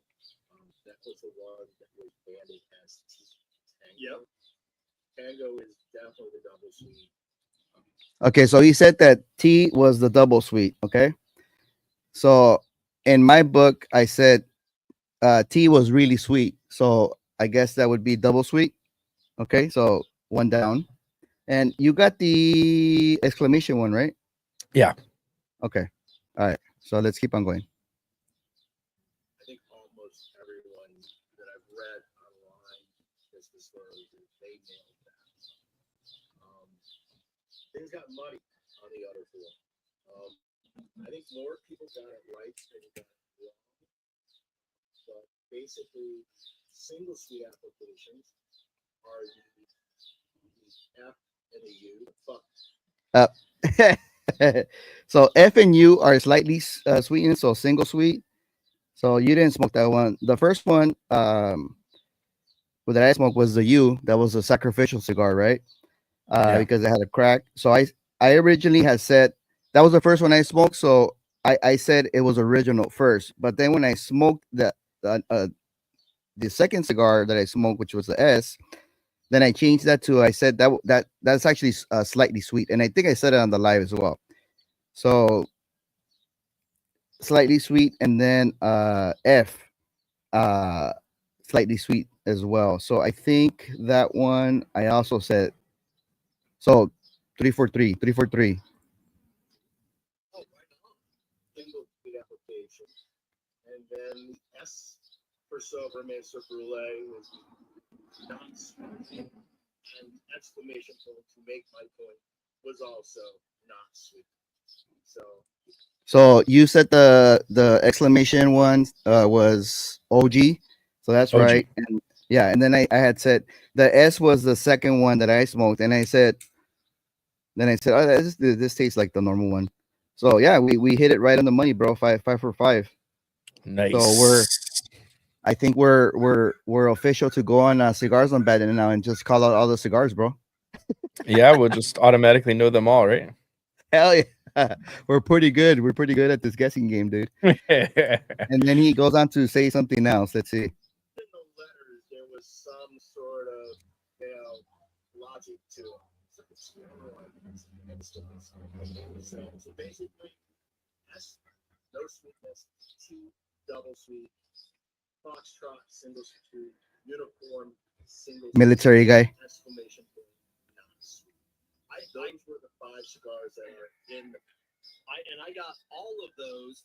I and a lot of people have. Yeah. So that was pretty cool. Let's see.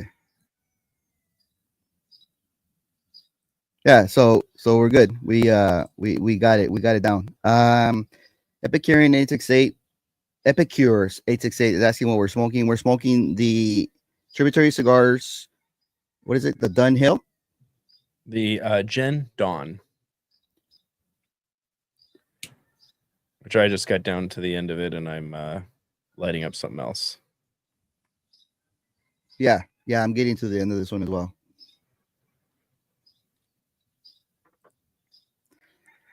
For sure, cash grab sometimes. Hugo needs a new hat. That one looks as gross as their cigars. Oh, damn. We got a Abbey Black right here, bro. That we're gonna smoke next. Nice kidding. No, this one's brand. All right. Well, it's kind of new. I got it when I bought the Grackles from Greg. So the HugoSmokes one, that one's really been through some hell. It's like discoloration here on the bill and stuff. What do you got? Barrio Metropolitan, Connecticut. Okay.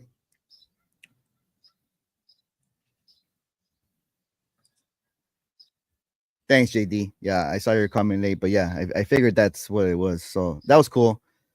And yeah, sorry, I guess I should have had like a Dromo or something, but my bad. So it was just a little clip, whatever. That was a fun little experiment. I liked it. I came across that pack on an accident. I forget where I bought it from. Where did I buy it from? Oh, I bought it from this shop in Arizona where I bought the Dunbarton Todos los Días. So I was like shy of free shipping for like a few bucks. I was like, oh, what else they got in here? Like, oh, some sobremesas. And you have to guess what they are. And I'm like, oh, I'm game. Dude, that's some cigar math right there. You know, there's all those reels about like guy math, girl math. Cigar math is like, well, I don't want to pay that in shipping. So if I just buy more, I'll get the free shipping. And their and their shipping was about half the price of what I paid for that pack because it was discounted. So easy choice.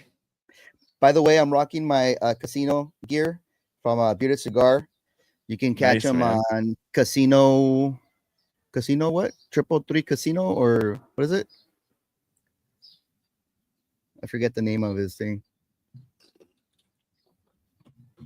777 Casino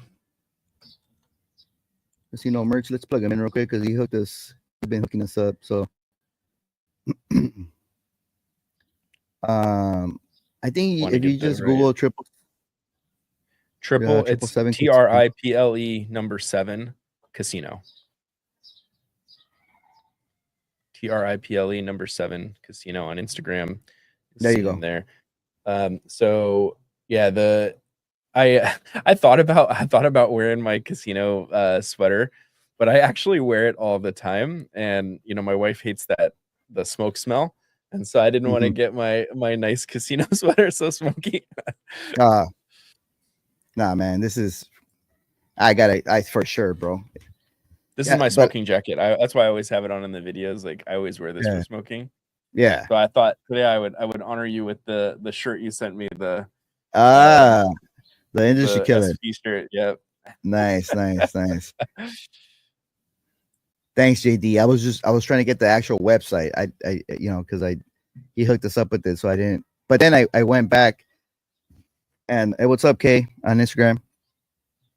I went back and I was looking through the merch and because he gave my fiance a sweater and a t-shirt and a bottle of mezcal for her birthday, and then he threw in a sweater for me and some cigars. And I was like, oh, that shirt looks pretty cool. So I went on his site because I was like, I'll buy a shirt and a hat. So nice. But yeah, what I also want to get is an unbanded shirt and sweater. So I'll be getting that soon. So, and I don't remember if they have hats. Do they have hats? Think so, right? I haven't looked.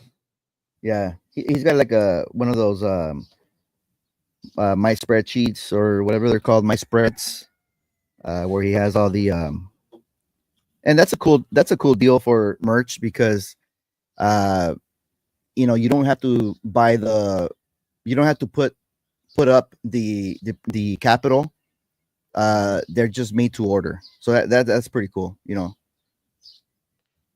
Yeah, I did that a while back. I did not have good success. It wasn't cigar related stuff, but yeah, no, it's definitely, that drop shipping method is a really good way to have merch made. Yeah. Which for me, like hats, I'll probably always I'll get like my own, like I'll have hats on there eventually when I create mine, but I'll have, because I want to create like some like they don't have like a lot of selection as far as like the hat what do you call it, the hat styles, like Right. the trucker. Yeah, I went with the trucker on mine. Bro, trucker hats are you gotta have a trucker hat, you know. I fuck with trucker hats hard, bro. I think except for my Dodger gear, which they're all 5950, right? What's that fucking brand? And ours something, I forget. But I even have a Dodgers trucker hat, which has a patch here for the 2020 World Series championship. That's pretty cool. Nice. Hell yeah. Is that your first time smoking that Ferio Tego? No, it's I got a 10-pack of these and already did a review, but I haven't posted it yet. And so no, it's not my first, and but I did like it.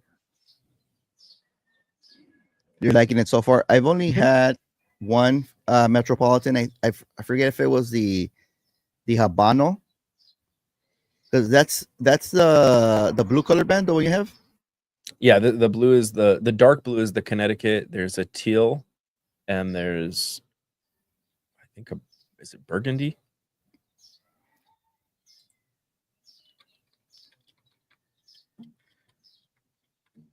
Uh-huh.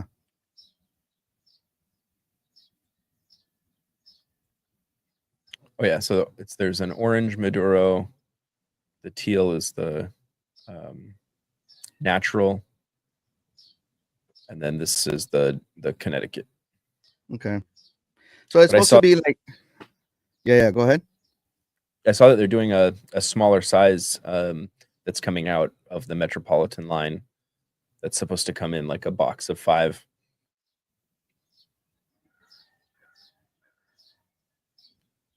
Okay. Yeah, and I think that those are, what do you call it? The entry type of line for Ferio Tego, and then you get into the other more premium, I guess, Elegancia, Suma. So I'm gonna light up the 20 acre farm that I had ready for today. I think that first cigar wasn't non-offensive. And this one's gonna be a good follow-up, because if I remember correctly, I enjoyed this one. The first time around, I didn't love it. This was Enzo's favorite Connecticut at the time, and I'm not sure if it still is, but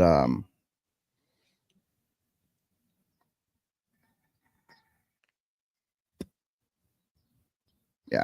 All right. Let's see. Yeah, I mean, I feel like I see Michael Herklotz on like the chats, and he's like so engaged in social media, and it like his influenced me. And so when I saw this, I was like, oh, that's a good price. Like, let me give it a shot. Yeah, but yeah, this is their, like, I think that's their entry, but they have a lot of sizes. So I think this one comes in Corona, Robusto, Toro, Churchill, and Gordo.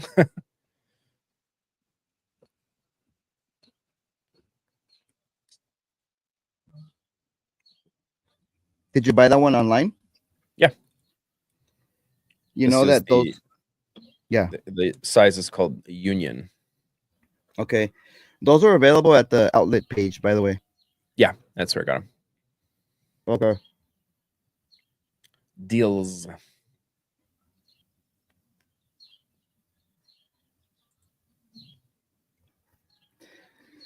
All right. Some sun-grown, Florida sun-grown tobacco in this one. And Nicaraguan fillers and Ecuadorian Connecticut wrapper, I believe. I forget what the binder is.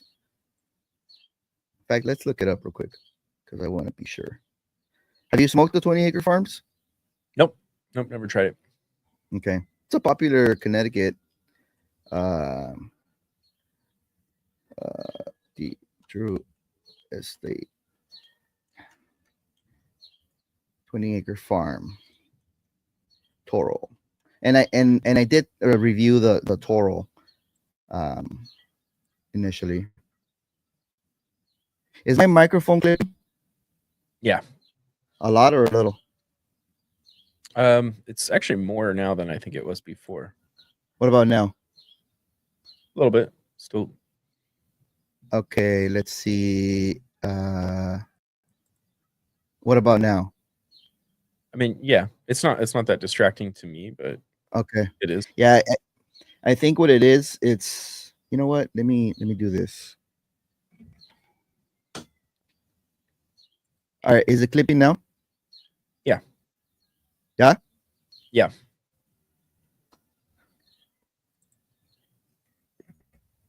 Yeah. I don't know. I think it's the adapter, USB to Mac. You know, you want to avoid that, but Mac, you know, I don't know why devices haven't upgraded to like the actual, you know, USB to A to C, right? Like they should have that, right? Yeah. Oh, you can't hear me? Okay, hold on. Can you hear me? Yeah, I can hear you. Steve? Yeah, I can hear you. Oh, okay, cool. Oh. Yeah. Yeah, so the 20-acre farm has a Ecuador, Connecticut wrapper over a Habano, Honduran binder over Nicaraguan filler and United States, which is the Florida sun-grown tobacco. Nice. I thought I'd stay on the Dominican train with the Metropolitan. So Dominican. Connecticut shade wrapper with Dominican binder filler. Oh yeah, for sure, for sure. Yeah, man. So how do you like being part of this cigar community, man? You know, it's fun. I know before you were, you know, you had your little circle where you, I mean, and you still go on Wednesday nights, right, to that cigar place and smoke, but you know, it's a different vibe here with the online guys, right? It's totally a different vibe, but like, yeah, we have our Roxanne's Cigar Syndicate out at Roxanne's Bar in Long Beach, and that's our Wednesday chilling on the patio, you know, drinking some beers and whiskey and hanging out, and that has its own vibe, which is far more respectful. Kidding. Oh, hey. No, the Discord is fun. The unbandies are cool. Like I get into it. Like I didn't think I would kind of be this far down the rabbit hole with it as I am, but it's fun. It's a lot of fun. I spend far too much time thinking about this stuff than I should, but it's fun.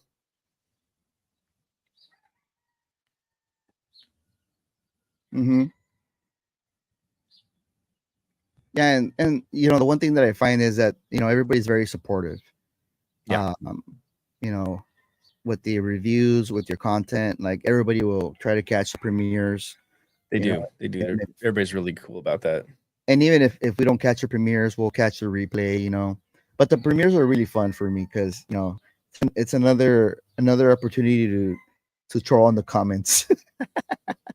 The trolling is strong. Yeah, bro. Keith on Instagram saying he doesn't like the elegancia very much.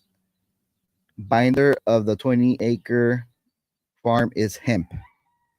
That's funny. Giant blunt.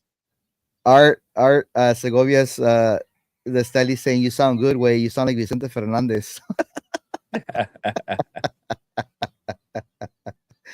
And Tinnerman 105 joined on Instagram. What's up, brother? Good morning.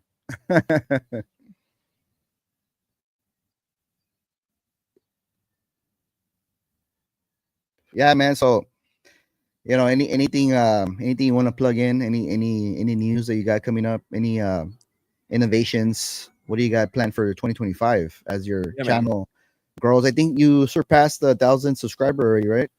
I did. Yeah. Should be at like 1100 something. Yeah. Oh So man, I you're gaining momentum pretty good. Hell yeah. Nice. So yeah, I got a bunch of stuff coming up. I just dropped the Placencia Year of the Snake Zodiac. I've got the Davidoff 2025 LE that's going to come out soon. Once I get it edited, I just posted for premiere on Monday the first episode of the Legends of the Leaf series. So I don't know if it was a good choice or bad choice, but I decided I wanted to kind of go through all the Habanos marcas. It'll take me years to do it, but I want to go through all of the marcas and all of the sizes, all the vitolas, and kind of do comparison. So I say, well, you know, I've got a lot of Monte Cristo. Let me try Monte Cristo.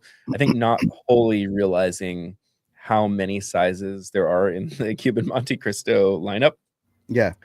So I actually filled an entire desktop humidor with, and I'm not talking about like with everything. I mean, singles of every vitola fills a desktop Of the Monte Cristo. of Monte Cristo. Yeah. Because you got 1 through 5, you got the Edmundos, you got the premium line with the Leyenda and Duma. You've got there's just so many. So I said, well, you know, I want to get it started. So what's the smallest vitola? Well, the smallest vitolas are short filler. So there's the shorts, the puritos. I skipped over the cigarillos, but puritos and the short I did in one video. So that'll drop Monday. And so I did that as kind of a shootout just because they're really small, quick smokes. Yeah. So, and you know, most of this is selfish. This is for me. This is for me to be able to walk into a shop or a duty free or whatever and immediately know this is better than that, especially with those items, because those are all the same price. Like your shorts and puritos are the same price. Yeah. Definitely. And so it's like, but the thing that I was interested to see was like, okay, well, if they're short filler, maybe it's the same short filler. Maybe they're just shoving the same blend into everything. And that's actually, you know, teaser, not the case. They're actually not the same short filler blend. Okay. And so if you have kind of a flavor profile preference, knowing which to pick is kind of why I did that. So that'll come Monday. I think I'm probably part of the way through editing the next size up, which is the Joyitas. So similar size, but long filler. And so that's another interesting comparison, because now you've got 3 that are roughly the same price, but same size, but the Joyitas are like 3 to 5 times the cost.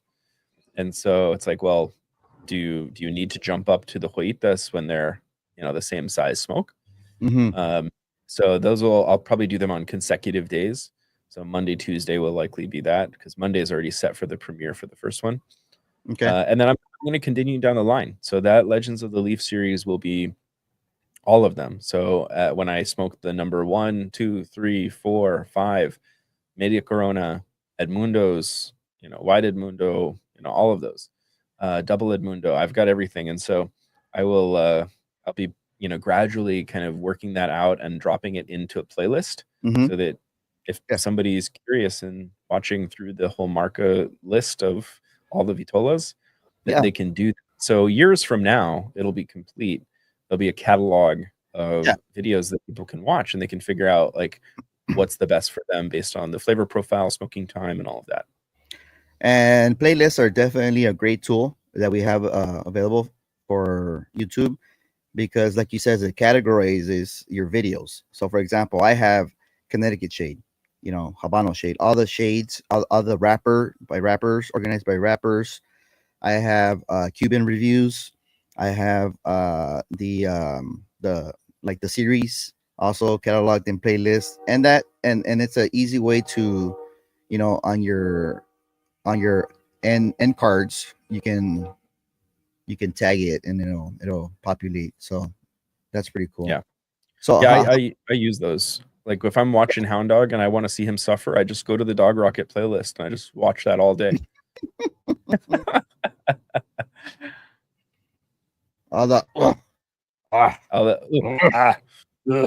Those are my favorite. And I used a couple of his for cameos on my videos. How many cigars are going to be in your Legends of the Leaf for Monte Cristo? I think it's going to be Remember? 27 if I counted right. 27 different vitolas. Wow, that's a Yeah. lot. I didn't realize I have that many. It's literally it's a whole desktop humidor. It's maybe I'll post a like a reel or a picture or something of it. Yeah, bro. Title it Humidor Tour, and you get a bunch of views, bro. Oh, that's a good idea. Yeah, I could do a quick little like spot on that. But I feel bad though, also like because I don't want to promote it so heavily now because it's like I said, this is going to be a project over years to get through all the markers. Yeah. So it's like, and if all I have is the shorts, like people are gonna be like, what is this? So I'll probably do more promotion once I've got like 1 through 5 up. That's easy enough. They're not huge cigars. So, but like doing like the Monte Edmundo, double Edmundo, all of that stuff, wide Edmundo, that's a proper smoke. So it's going to take time. Now, prior to starting this, do you have a favorite vitola that for Monte that? No, and that's why I'm doing this. That's why I said it's a selfish endeavor. Like this is really for me. I want to be able to have that level of knowledge when I walk into a shop, be able to say, I like this, I don't like this. I'm willing to pay that or I'm not. I want to have that expertise. I feel like, somebody like AZ who we, get to chat and talk with on his, can plug his Cigars and Smoke Instagram. He is a wealth of knowledge and he knows that stuff. Like he's very, very well versed. And I want to get to that place where I can immediately know like what's worth collecting for me and what's not worth collecting. Yeah. No, that guy, because he's a scholar on the Cuban. He's an encyclopedia, bro. He knows everything. Yeah. But that's what he smokes. Like, well, he smokes New Worlds here and there, but doesn't really care for them, I guess, or I don't know if he. Have you seen his boxes of New Worlds? Yeah. I a couple times I've gotten to peek where he's like showing like some cool box or whatever, and like he'll like move aside some of whatever the has been going on in the Discord, like, oh, here's this warped whatever, and like he'll put that aside, and sometimes he'll lift the lid and you're like, there's literally one cigar missing. Yeah. Like he bought it, but he tried one and he's like, yeah, this was nah. I think one of the funniest moments I've had with him is somebody on the Discord lounge said, well, you've got extra you can gift to friends, I guess. And he said, no, I wouldn't give this to a friend. Yeah, he's very upfront about that stuff, bro. He's very transparent on his cigar ratings, and if he feels a certain way. What's up, Spanglish Cigars on Instagram? Saludos, hermano. And Kuno, what's up? Big Bear in Training and BG Cigars, what's up, brothers?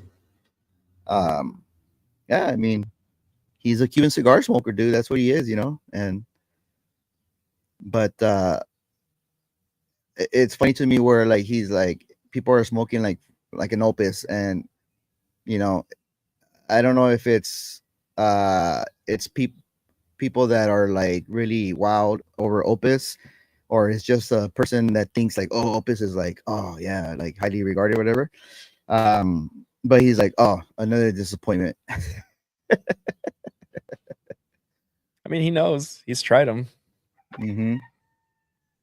So yeah, in any case, I want to get to that level of knowledge.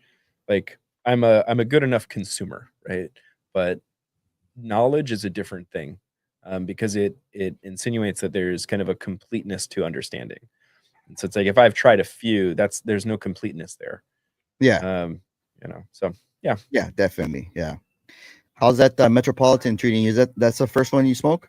No. I have a review that I'm going to post on this one coming up, but it is a great kind of milder morning stick. This is good. There's not a ton of like ebb and flow of complexity, but this is a solid cigar for what it is. Cool. And that tributary cigar, based on your rating scale, where would you put it I would call it flavorful fare. which is the second It's right in the middle. in the middle. Okay. Mhm. Yeah, I would say it's a 5-pack worthy cigar. Yeah. I actually Most of- like it for being a barber pull. Sweet Yeah. tip. Most of my, I think, ratings of like generally available popular things are going to come into that flavorful fare. And I've mentioned it like a couple of times in my reviews where I feel like, especially if it's like a special cigar, like that Davidoff 2025 LE, like that's a special cigar, but it's not a Hoyo Double Corona. And Hoyo Double Corona is my standard for the top tier. So that's my, you know, what I call legend of the leaf, right? And so Yeah. if it's not Lusitanius, it's not Hoyo Double Corona, it really, to be a 5 on my scale, it's got to be legendary.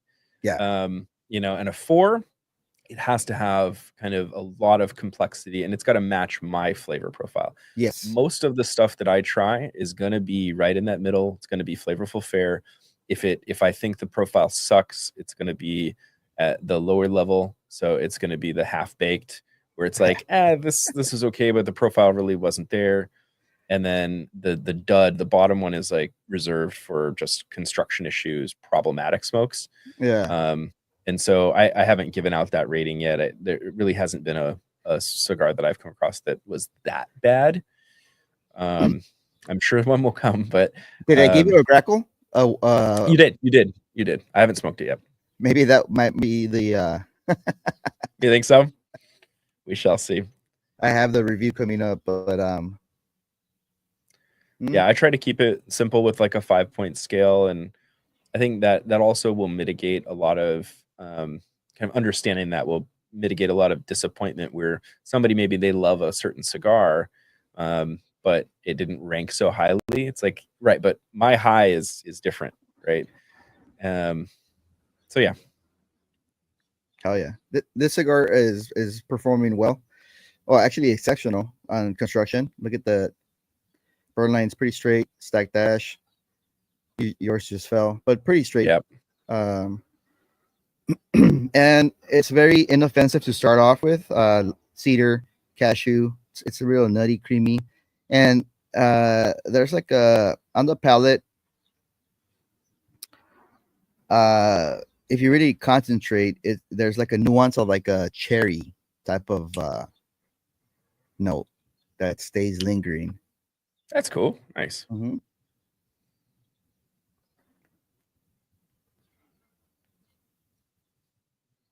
I wonder if it would pair well with something like an amaretto. Almond, cherry kind of flavors tend to go well. You know, is this a Rono amaretto? Yeah, it is. All right, I have a bad experience with Disaronno. Back in the day, maybe my late teens, early 20s, I was at this party, family party, and there's this one guy, he fucking loved amaretto. And I never had amaretto. Back in the days, I thought it was cool drinking Bucanas and Ricky Martin, right? So, guy gave me a fucking shot of amaretto or a drink. I don't know what the fuck it was. Bro, I fucking almost spilled my guts out. I was like, what the heck is this crap, dude? Like, I did not like it. I was like, And ever since, I don't think I've ever had anything that's resembling amaretto. Is like a bitters. Is that something that could resemble amaretto? No. It's so okay. Like your bitters are just that. They're bitter. They add a lot of complexity, and a lot of bitters have herbal qualities to them. So they add a lot of depth to cocktails. Okay. But amaretto is a sweet almond liqueur. Okay. That pairs really well with cocktails, but it also, you can have it over ice. I used to just drink amaretto when I used to like sweet alcohol.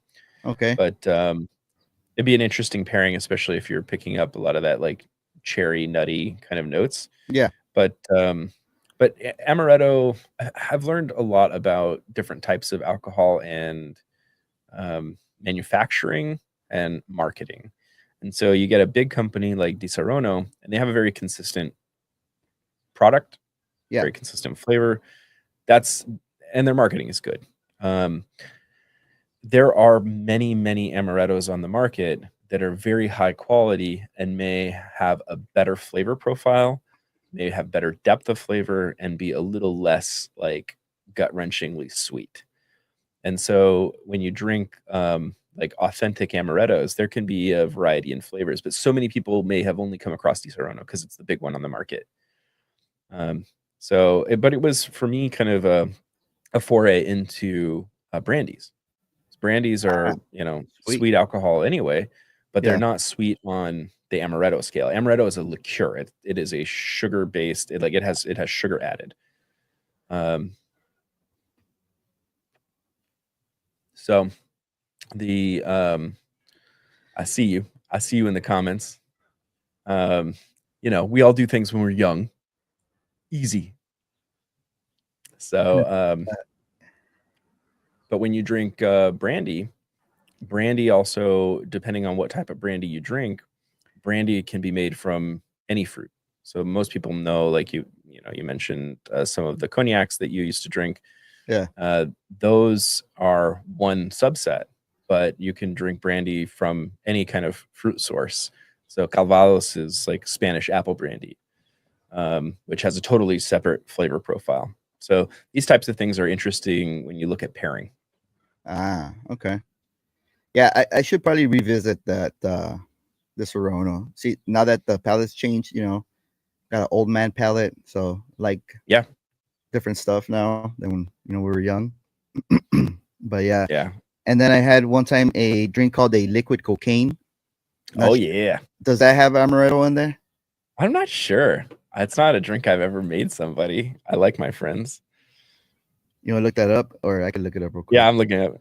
Okay. What's up, Stick God Travels on Instagram? Good morning, brother. Good morning. We're live on YouTube as well. So Epicurean Smokes and HugoSmokes on YouTube. So here's the recipe for that. It is half ounce Jaeger, half ounce 151 rum, half ounce cinnamon schnapps like Goldschlager, or Rumpelmint's peppermint schnapps can be used. Oh shit! No wonder. Yeah, that's another one that it was my going away for Home Depot when I got my first engineering job. We're partying at this one place, and this guy just fucking comes up to me and says, "Here you go, bro. I bought you a drink." And I was drinking. What was I drinking? I want to say I was drinking Long Island Iced Teas. So that's already like a fucking mixture of alcohols, right? Yeah. And he brings me a fucking drink in a fucking in a rock glass, and I'm like, "What the fuck is this?" He's like, "It's liquid cocaine," and I'm like, "Wait, does it really have cocaine in it? Like, what the fuck?" You know what I mean? I was like clueless. Said, "Just fucking drink it, bro." As soon as I drank that thing and it fucking was going down the pipe, whoo, it was like a bomb. It was like boom. I was like, okay, I'm done. That's funny. The drink that I usually make for like parties, especially in the summer, is liquid marijuana. And people always ask me like, "Oh, does it have?" I'm like, no. That's just what it's called. And it's like it comes out bright green. So it's Malibu, Midori, blue curacao, like high proof rum, some like pineapple juice, sweet and sour mix that comes out like sweet. But the combination of like the blue alcohol, it comes out bright green. Oh, and wow. It's one of those like that you don't taste anything, so people they overdrink. Yeah. And yeah.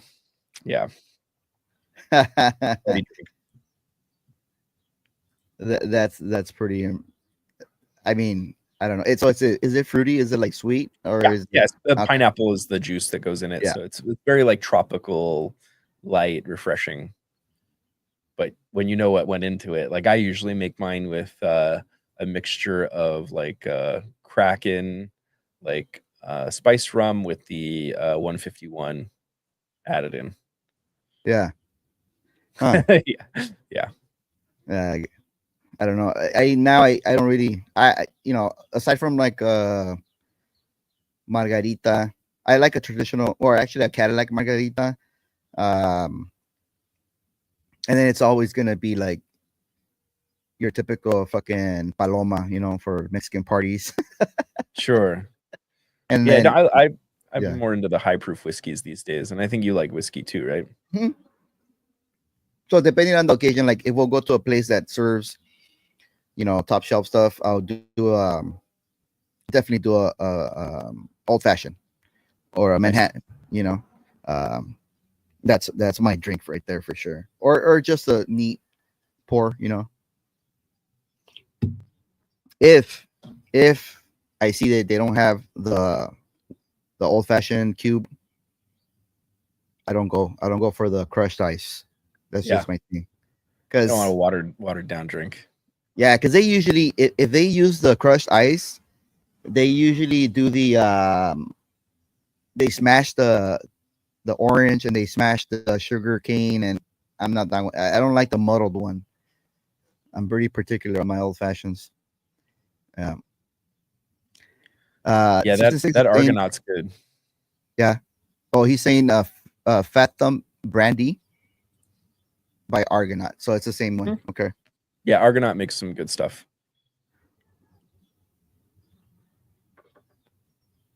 Yeah, so I think this is a good point to kind of wrap it up. Anything you want to plug in? I did my plugs. What about yours? So tomorrow I'm dropping tomorrow I am dropping the Fonseca Delicias, which is a Petite Corona. Right?